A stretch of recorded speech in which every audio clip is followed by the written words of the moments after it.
कहते हैं कि इस दुनिया में मन सबसे ताकतवर चीज है। अगर किसी चीज को दिल से पूरे मन से चाह लिया जाए तो उसे पा सकते हैं। ये मैं नहीं कह रहा, ये तो हर महापुरुष ने कहा है। पर अगर ये बात सच है तो फिर ऐसा क्यों होता है कि जो हम दिल से चाहते हैं वो हमें मिलता क्यों नहीं?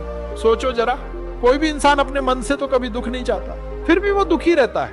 हर इंसान चाहता है कि वो कामयाब हो, पैसा कमाए, नाम कमाए, फिर भी ऐसा क्यों है कि ज्यादातर लोग न तो खुश रहते हैं और न ही कामयाब बन पाते हैं? अब इस पूरी बातचीत में दो बातें निकल कर आती है, या तो वो महापुरुष गलत थे या फिर कहीं हम गलत हैं। आज जो कहानी मैं आपको सुनाने जा रहा हूँ वो एक ऐसे मंत्र को सिखाएगी जो आपके मन की दिशा को बदल सकता है। आप जान पाएंगे कि मन में विचारों का बीज कैसे बोया जाता है और लॉ ऑफ अट्रैक्शन यानी आकर्षण का नियम असल में कैसे काम करता है। इससे पहले कि आप इस कहानी में खो जाएं, चैनल को सब्सक्राइब जरूर कर लें। बहुत समय पहले की बात है। एक छोटा सा गांव था। उस गांव में दो सगे भाई रहते थे। बड़ा भाई जन्म से ही अंधा था, इसलिए अधिकतर समय घर के अंदर ही बिताता था और छोटा भाई खेतों में मेहनत करता था। मगर उन दोनों की बड़ी परेशानी थी। उनके खेतों में अक्सर जानवर घुस आते थे और पूरी की पूरी फसल बर्बाद कर जाते थे, जिसके कारण छोटा भाई बेहद दुखी और थका हुआ रहता था। फिर एक दिन उसके दिमाग में एक उपाय आया। उसने सोचा क्यों ना अपने बड़े भाई से मदद ली जाए।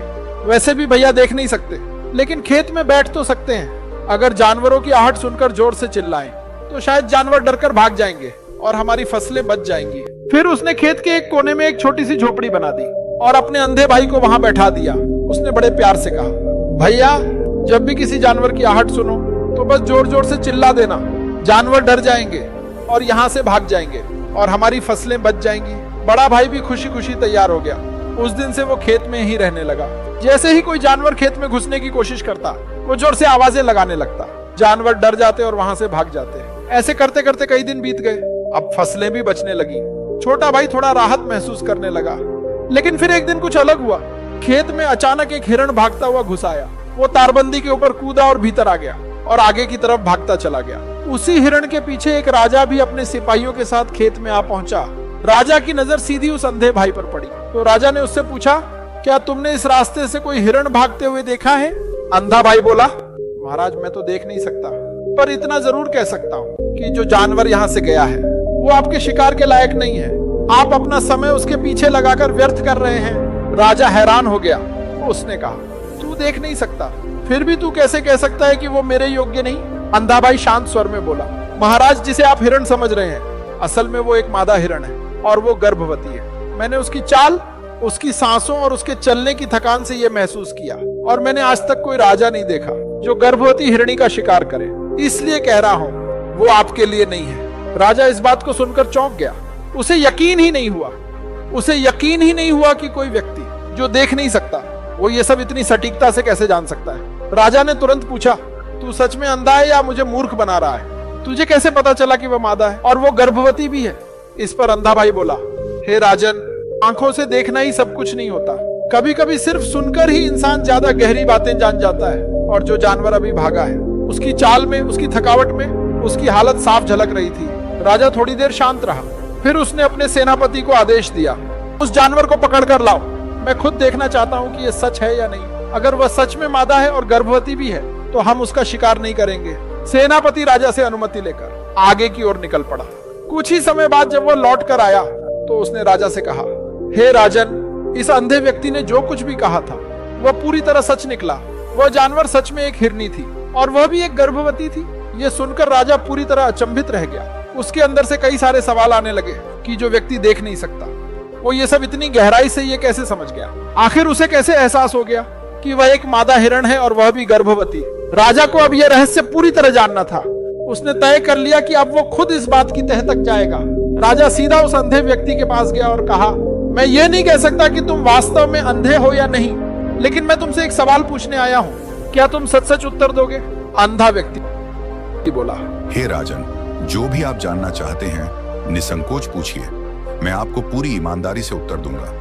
राजा ने पूछा, एक तो तुम कहते हो कि तुम अंधे हो और दूसरी ओर तुमने बता दिया कि वह एक हिरनी थी और गर्भवती भी थी। आखिर तुमने यह कैसे जाना? मेरे विचार से तुम्हारे खेत में और भी जानवर आते जाते होंगे, तो फिर तुमने कैसे अंदाजा लगा लिया कि यह वही विशेष हिरनी है? अंधा व्यक्ति मुस्कुराया और बोला, हे राजन, जब वह जानवर मेरे खेत में आया उसकी चाल, उसकी आहट और उसकी दौड़ने की गति से मैं समझ गया कि वह एक मादा हिरण है और मेरी खेत की जो बाड़ है वह बहुत ऊंची नहीं है। अगर वह जानवर उसे छलांग लगाकर पार करता तो उसका गर्भस्थ शावक जोखिम में पड़ सकता था, लेकिन उसने छलांग नहीं लगाई बल्कि बाड़ को तोड़कर निकली, और यही संकेत मेरे लिए पर्याप्त था कि वह गर्भवती है।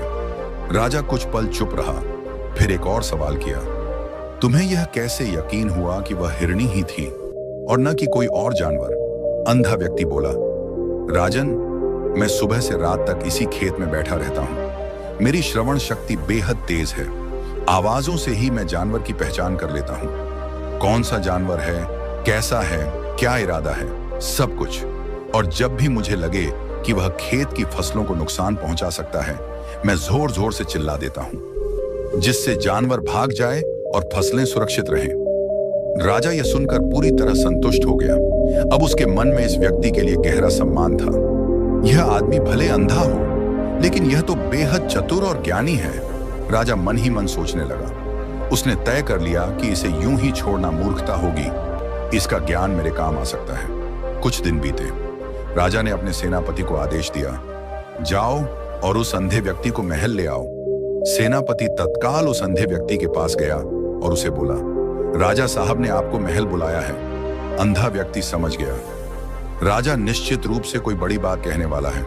शायद कोई जिम्मेदारी देगा या कुछ ऐसा काम जो मुझे मुश्किल में डाल सकता है। लेकिन फिर भी वह मना नहीं करता और सेनापति के साथ महल चल पड़ता है। महल पहुंचते ही राजा ने उससे कहा, आप तो बड़े ज्ञानी निकले, किसी भी बात की गहराई तक पहुंच जाते हैं। आज मैंने आपको इसलिए बुलाया है क्योंकि मैं एक बहुत अहम सवाल का उत्तर चाहता हूं। मुझे यह जानना है, क्या मेरी पत्नी वास्तव में पतिव्रता है? यह सुनकर अंधा व्यक्ति चौंक पड़ा। हे राजन, यह कैसा प्रश्न है? राजा बोला, यह सवाल पूरी तरह उचित है। मैं आपसे इसका उत्तर चाहता हूं और अगर आप नहीं देंगे तो मैं आपको मृत्यु दंड दे दूंगा। अंधा व्यक्ति गंभीर हो गया। हे राजन, यदि आप सच में इस प्रश्न का उत्तर जानना चाहते हैं तो एक शर्त है। राजा बोला, क्या शर्त? अंधा व्यक्ति कहता है, आपको अपनी पत्नी को मेरे साथ एक कमरे में कुछ समय के लिए अकेले छोड़ना होगा। यह सुनकर राजा पहले तो नाराज हुआ, लेकिन कुछ पल सोचने के बाद उसने सेनापति को आदेश दिया, सेनापति जी, इस व्यक्ति और मेरी रानी को एक कमरे में अकेला छोड़ दीजिए। सेनापति ठीक वैसे ही करता है जैसा राजा कहता है। अब रानी और वह अजनबी एक ही कमरे में बंद हो चुके होते हैं। अंधा आदमी रानी से कहता है, रानी जी, मैं आपको छूना चाहता हूं। यह सुनते ही रानी आगाबूला हो जाती है। बिना एक पल गंवाए वह उस अंधे आदमी पर हमला कर देती है। कभी थप्पड़, कभी मुक्के, कभी लातें। इतना मारा कि अंधा आदमी खुद को बचाता फिर रहा था। किसी तरह जान बचाकर वह भागा और सीधे राजा के पास पहुंचा। जाकर बोला, हे राजन, आपकी रानी पतिव्रता नहीं है। राजा यह सुनकर गुस्से से लाल हो गया, तलवार खींची और दौड़ता हुआ रानी के पास गया। क्रोधित स्वर में बोला, रानी, अब जो मैं पूछूं उसका सच सच जवाब देना। एक भी बात छुपाई तो तुम्हारा सिर धड़ से अलग कर दूंगा। फिर पूछा, बताओ, क्या तुम पतिव्रता हो या नहीं? रानी ने साहस से कहा, हे स्वामी, चाहे मुझे जान से मार दीजिए, पर आज मैं झूठ नहीं बोलूंगी। मैं पतिव्रता नहीं हूं। राजा अंदर से टूट गया। वह अंधा व्यक्ति जो कह रहा था वह सच था। राजा उसी वक्त उस अंधे के पास पहुंचा और पूछा, तुम्हें कैसे पता चला कि मेरी रानी पतिव्रता नहीं है? अंधा आदमी बोला, बहुत सरल बात है राजन, मैंने तो बस इतना कहा था कि मैं आपको छूना चाहता हूं। यदि वो सच्ची पतिव्रता होती तो बस मना कर देती, मगर उसने मुझ पर लात घूंसे बरसा दिए और बिना सोचे समझे मेरे पूरे शरीर को छू डाला। बताइए, जो स्त्री पर पुरुष को छूती है, क्या वह पतिव्रता हो सकती है? राजा हैरान रह गया, बोला, तुम तो बड़े ज्ञानी निकले। अब एक और सवाल है मेरा, अगर इसका उत्तर भी तुमने सही दिया तो मैं तुम्हें मुक्त कर दूंगा। राजा ने पूछा, बताओ, क्या मैं सच में अपने पिता का बेटा हूं या फिर किसी और का? अंधा आदमी मुस्कुराया और बोला, राजन, इससे आपको क्या लेना देना? आप इस राज्य के राजा हैं, इतना काफी है। राजा जिद पर अड़ा रहा, नहीं, मैं जानना चाहता हूं, मुझे सही उत्तर चाहिए। अगर नहीं बताया तो चैन से जी नहीं पाऊंगा। अंधा आदमी बोला, ठीक है, पर वादा करो कि गुस्सा नहीं करोगे। राजा बोला, मैं वादा करता हूं। फिर अंधा आदमी बोला, हे राजन, आप अपने ही पिता के पुत्र हैं, लेकिन आप पर एक कंजूस सेठ की छाया है। राजा का पारा चढ़ गया, तलवार लेकर दौड़ा अपनी मां के पास। मां से पूछा, मुझे सच बताइए, क्या मैं अपने पिता का पुत्र हूं या नहीं? अगर आपने झूठ कहा तो मैं प्राण त्याग दूंगा।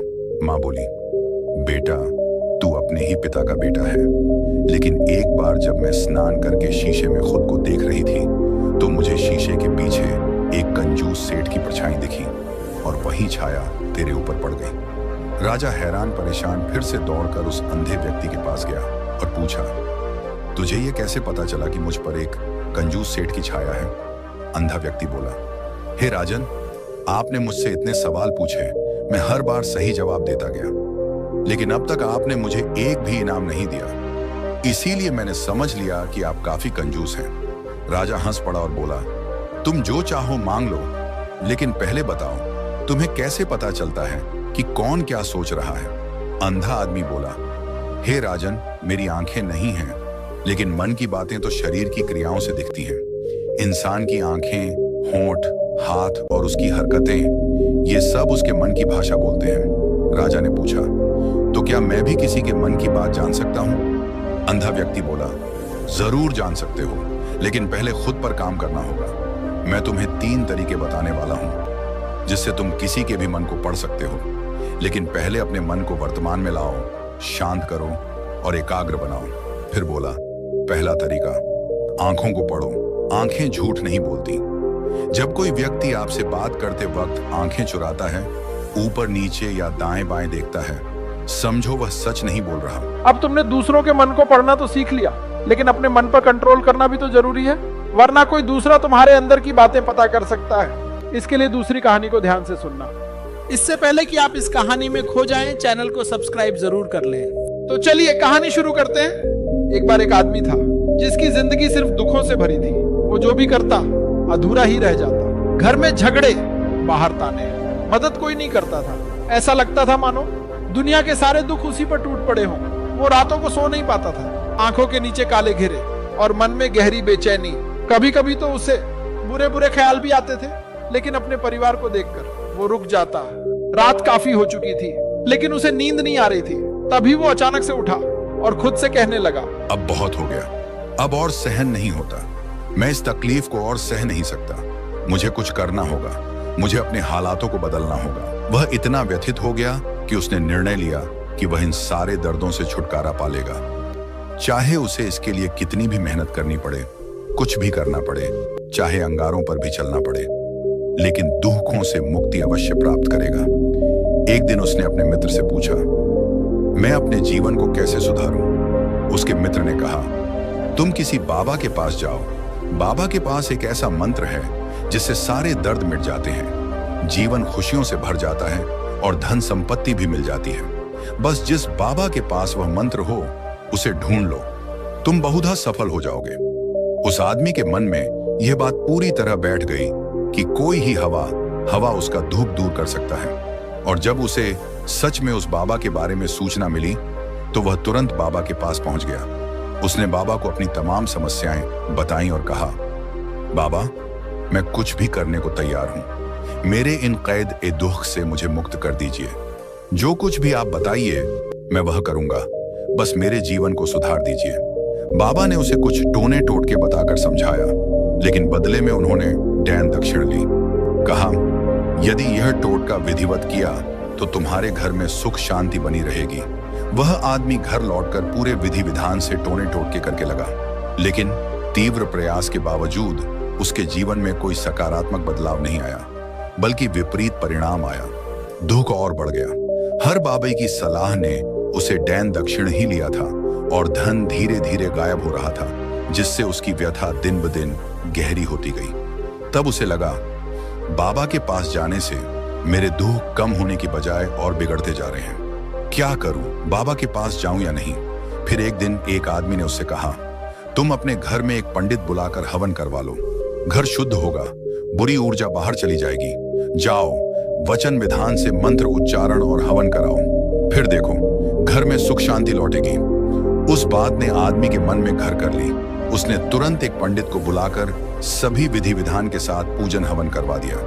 हवन सुंदर तरीके से संपन्न हुआ। पंडित ने डैन दक्षिण ली और विदा हो गया। लेकिन गजब की बात, कुछ दिनों बाद उस व्यक्ति को लगा कि उसके जीवन में कोई खास बदलाव नहीं आया। दुख पहले से और गहरा हो गया। अब तो वह बिल्कुल टूट चुका था और सोचने लगा, मेरे जीवन के दुख तो कभी खत्म ही नहीं होंगे। दिन रात वह परेशान रहने लगा। फिर एक दिन उसने अपने मित्र से पूछा कि जिसके बारे में तुमने कहा था, वो बाबा जो समाधान देता है पर डैन दक्षिण नहीं लेता, उस बाबा के पास मैं जाऊं या नहीं। इस बार उसे लगा कि वह बाबा बाकी बाबाओं जैसा नहीं होगा, क्योंकि वह डैन दक्षिण तक नहीं लेता तो जरूर सिद्ध बाबा होगा। इसी सोच के साथ वह बाबा के पास पहुंचा। उसने देखा बाबा ध्यान की मुद्रा में बैठे थे। वह भी चुपचाप बैठ गया और इंतजार करने लगा। कुछ समय बाद बाबा ने अपनी आंखें खोली और सामने बैठे उस दुखी परेशान युवक को देखा। उनकी आंखों के नीचे की घेरों से बाबा समझ गए कि यह मनुष्य कितनी विपत्ति से गुजर रहा है। बाबा ने पूछा, बेटा तुम क्या चाहते हो? बाबा के पास तुम क्या लेने आए हो? आदमी ने कहा, बाबा मैं अपने जीवन से बहुत परेशान हूं। इन दर्दों को दूर करने के लिए मैंने हर रास्ता परखा, हर सुझाव, हर तरकीब, हर कदम उठाया, लेकिन मेरे दुख कम नहीं हुए बल्कि बढ़ते ही गए। मैं समझ नहीं पा रहा कि क्या करूं। कभी कभी आत्महत्या का विचार भी आया, लेकिन परिवार के चलते मैं पीछे हट गया। मैंने आपके बारे में बहुत सुना और बड़ी उम्मीद लेकर आपके पास आया हूं। कृपया मुझे ऐसा मार्ग बताइए जिससे मेरे दुखों से छुटकारा मिले। मैं इसके लिए कुछ भी करने को तैयार हूं, चाहे कितना भी कठिन क्यों ना हो। बाबा ने महसूस किया कि यह मनुष्य सच में अंदर से टूट चुका है। उन्होंने कहा, बेटा दुखों को दूर करने के लिए मंत्र सीधे हाथ में नहीं मिलते, उन्हें पाने के लिए कठोर अभ्यास चाहिए। तुम कुछ कर सकते हो। पहले उसे लगा कि यह बाबा भी डैन दक्षिण लेंगे, लेकिन और कोई उपाय न पाकर उसने कहा, बाबा जो भी डैन दक्षिण चाहिए मैं देने को तैयार हूं, पर आपका मंत्र सच्चा होना चाहिए, फलदायी होना चाहिए। उसके बाद मैं जो डैन दक्षिण आप चाहें दूंगा। बाबा बोले, डैन दक्षिण तो बहुत छोटी बात है, मैं उसे नहीं चाहता। वह सोच में पड़ गया। फिर बोला, बाबा मैं अंगारों पर चलने को भी तैयार हूं, कृपया आज्ञा दीजिए। बाबा मुस्कुराए, अंगारों पर चलने वाली छोटी चीज है, मैं वह मांगने वाला नहीं हूं। मैं तुमसे एक बहुत कठिन मंत्र करवाने जा रहा हूं जिसे पूरा कर सकोगे। वह आदमी उत्साहित हो उठा। बाबा कृपया बताइए मुझे क्या करना होगा? कुछ भी करूंगा। बाबा बोले, जब तुम यहां से घर जाओ तो रास्ते में अपने मन में बार बार दोहराते रहो, मैं सुखी हूं, मैं सुखी हूं, मैं सुखी हूं। यह तुम्हारे होठों से नहीं, केवल मन से दोहराना है। उस आदमी ने कहा, मैं कर लूंगा, लेकिन इससे क्या होगा? बाबा बोले, तुमने इतने बाबाओं के मंत्र आजमाए हैं, तो इस मंत्र को भी आजमाओ। वह आदमी सोच में पड़ गया। बाबा तो डैन दक्षिण नहीं ले रहे और मंत्र भी छोटा है। ठीक है बाबा, मैं यह मंत्र जरूर करूंगा, कहकर वह वहां से चला गया। चलते चलते बाबा ने पीछे से कहा, बेटा एक बात याद रखना, जब तुम यह मंत्र मन में दोहराओ तो मन मुझे बंदर का विचार तो आज तक नहीं आया बाबा, तो अब क्यों आएगा? बाबा मुस्कुराए, चिंता मत कीजिए, मैं बस ये चाहता हूं कि तुम ठीक से दोहराओ, मैं सुखी हूं, मैं सुखी हूं, और बंदर का विचार मन में ना लाओ। फिर वह आदमी निकल पड़ा। थोड़ी दूर ही चला था कि अचानक मन में बंदर का विचार आया, एक क्षण के लिए, और फिर चला गया। उसने सोचा, आज तक तो बंदर का कोई विचार नहीं आया, लेकिन अब अचानक क्यों आया? जडल लॉग, और उसने उसे पकड़ने की कोशिश की। भूल गया मंत्र को, मैं सुखी हूं, दोहराने वाले दिल में। बंदर के बारे में सोचते सोचते वह फिर से मैं सुखी हूं दोहराने लगा। तब अचानक सामने एक बंदर दिख गया और उसके मन में फिर उसी विचार की लहर उठी। उसने भीतर से खुद को रोका, लेकिन बंदर ही नजर आ रहा था। ऐसे संघर्षों के बाद जब वह घर पहुंचा तो पत्नी से बोला, उन्हें बंदरिया मुझे खाना परोस दो। और जैसे ही उसे एहसास हुआ कि शब्दों ने क्या बोला दिया, वह अपने बाल नोचने लगा, दीवारों से अपना सिर मारने लगा। आज तक मुझे बंदर का विचार क्यों आया? यह क्या माया है?